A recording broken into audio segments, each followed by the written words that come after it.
This is TempleOS 5-Minute Random Code Walkthrough episode 79, and I'm your host, Terry Davis. Okay, looks like we're in the kernel, and we are in servant command. This file is for when one the best if you press F1, go down to tasks. I was really confused until I made this diagram myself.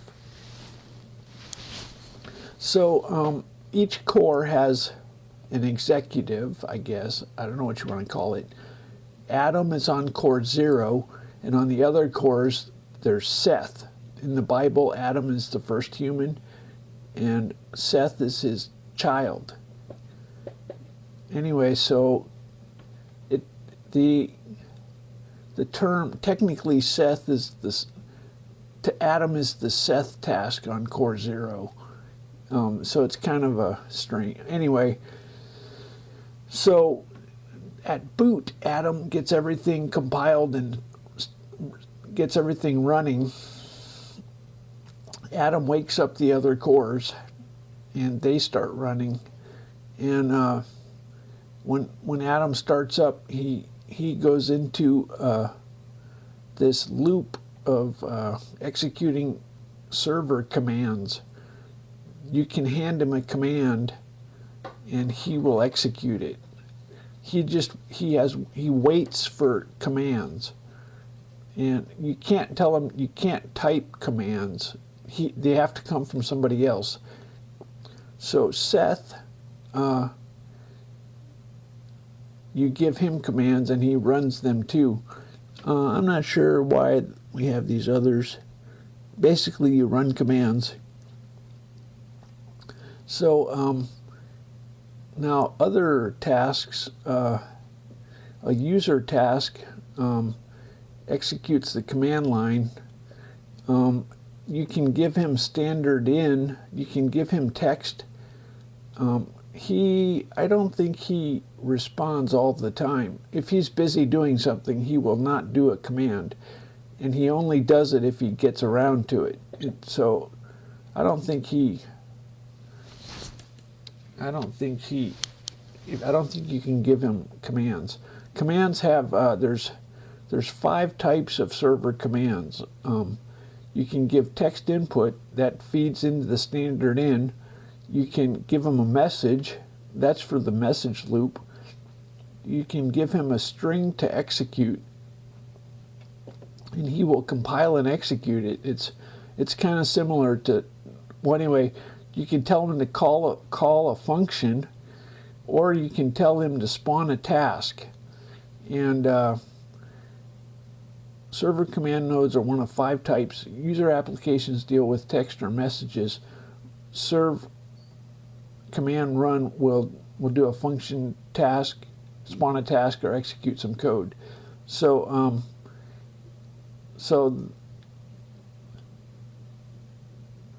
user applications do the text or message.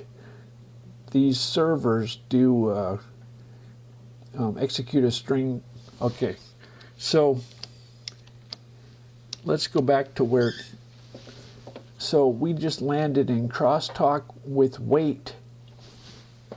So if you're curious, I guess we can go ahead and Alt-V for, okay, now Control-Alt-T for tab. Now I'm over on this window. I'm going to escape out of here. And up at the top is my process ID. That's my, if I type FS segment register is the current task record. It's the FS segment register. You'll see that's 828, 828, E28, E28. So if I say crosstalk, and then I say, let's go, I'm going to cut and paste this hex number 0x, comma, Now this takes a printf format, so technically we can do a very nice full-featured. We can do variables if we put them on the command line. Let's just say dir. Oh well. It'll take a printf, so you can put arguments. What happened? We had. Let's walk through what happened. Code walkthrough. That was what I was doing. I printed the fs missing semicolon at s.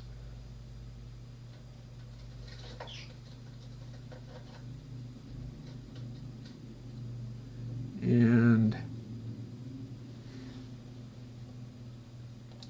I don't know. Let's try it again.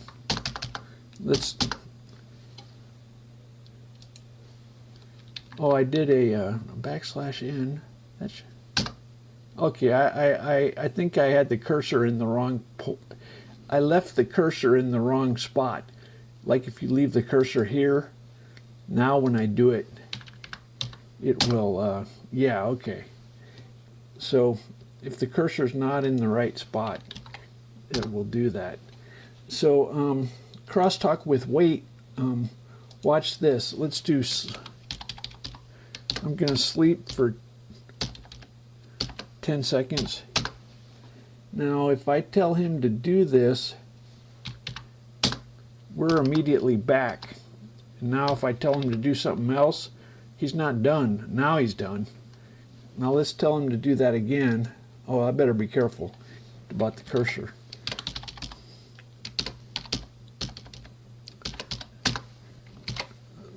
You programmers will understand. Oh, this is not going to work because the sleep is considered idle. Okay, this waits for him not to be idle. So if he's sleeping is idle for I equals 0, I less than 0x 1 2 3 4 1 2 3 4 semicolon I plus plus.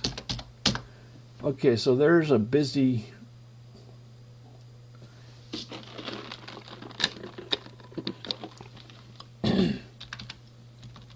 So task. Okay, now let's just do this. So he's busy, and now when we tell him to do this, it waits until he's done. And then it comes back. So that will wait until he's idle, but it's tricky because he can set his idle flag all over the place in different commands. So you have to be careful. So this, God told me to explain crosstalk with wait.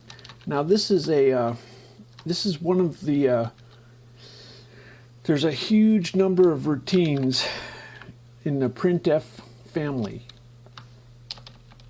All these routines have format and arguments, and the reason is because it's really easy and nice doing ... functions. I don't know what they're called, variadatic. Let's just call them ... dots. Anyway, so when you do a ... in TempleOS, you know how in C++ you have a this variable? Where does the this variable come from in C++? It's an invisible variable, isn't it? Well, in Holy C, you have two system variables, argc and argv, and they should be immediately obvious what they are. So I went ahead and made my my print join. That's basically what they funnel into. It takes argv and argc. So this, if you tell it null, it mallocs a huge, as big a buffer as necessary to hold the printf string. So this will hold any size. This, if you do null, this returns an allocated string. We don't worry about buffer overflows. We just crash. So seriously, people think that's funny, but we want simple code. And you know, if somebody wants, it's like a motorcycle. If you tip over on a motorcycle, it crashes. Don't do that. That's just what you don't do. And it's really ugly to have to put an overflow check every single time you use a buffer. So we don't have any overflow checks. And if you have a limit, that just sucks, because you always hit the limit, don't you? Whenever you have an overflow, you have to, yeah. Sometimes the limits are ridiculously low, but we just crash. It's your machine 100%, so if you want to use up all the memory, that's your option. This is not a server with other users. It's your computer. Anyway, so this allocates a string, and then what do? We get a little bit fancy here. We do now we call this is memory string allocate. It's the same thing. What do? We tell it to we put it in quotes, so it's going to print it. This gets tricky, doesn't it? What the hell is this?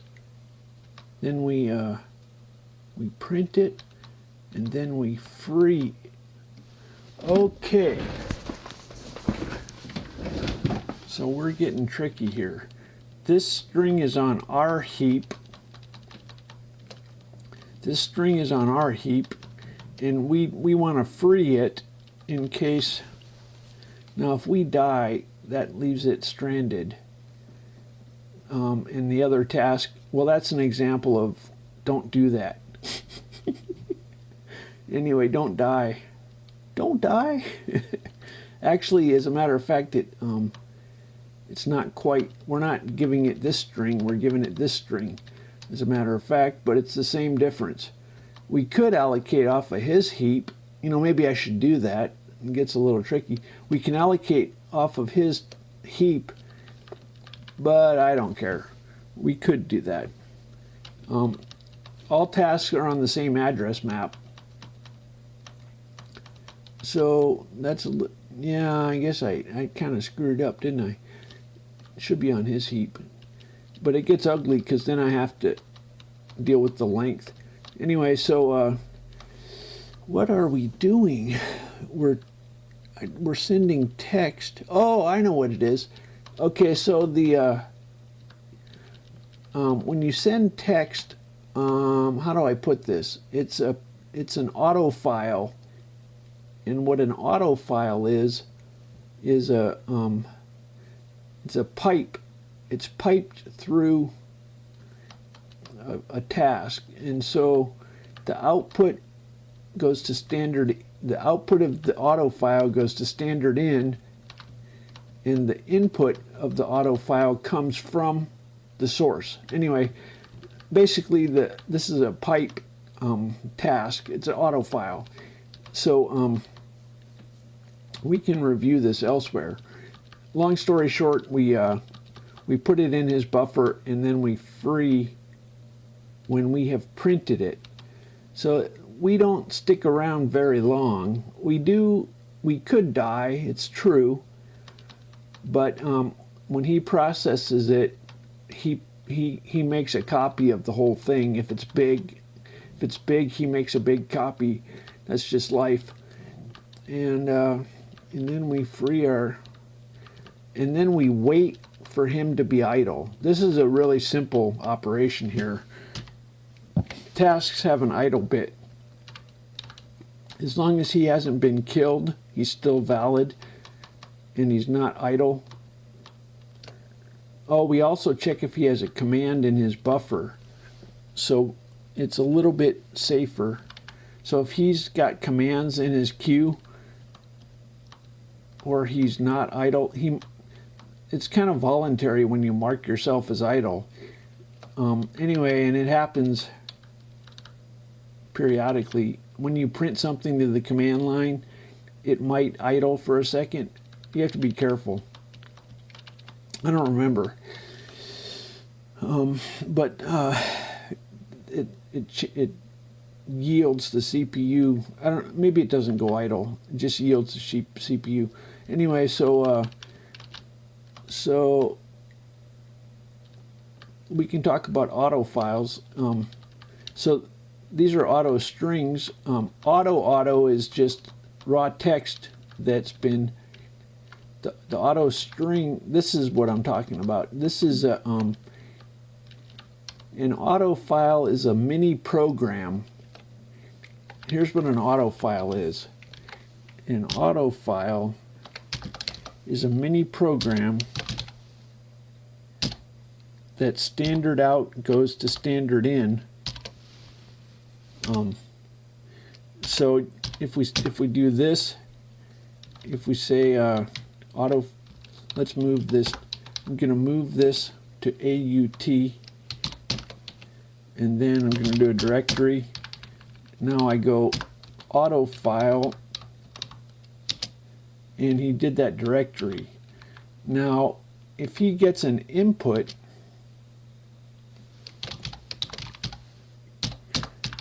he does not pass that on to the. This is like a pipe, and he's in front of the slave. So it's going to wait for this master to. So now we're going to do this autofile. It's going to wait for me to press a key, and then it's going to do the second one. Does a directory. Now we're waiting. Now I'm going to press a visible character. Oh, it did it. That's too bad. That's not what I was expecting. It echoed it. Well,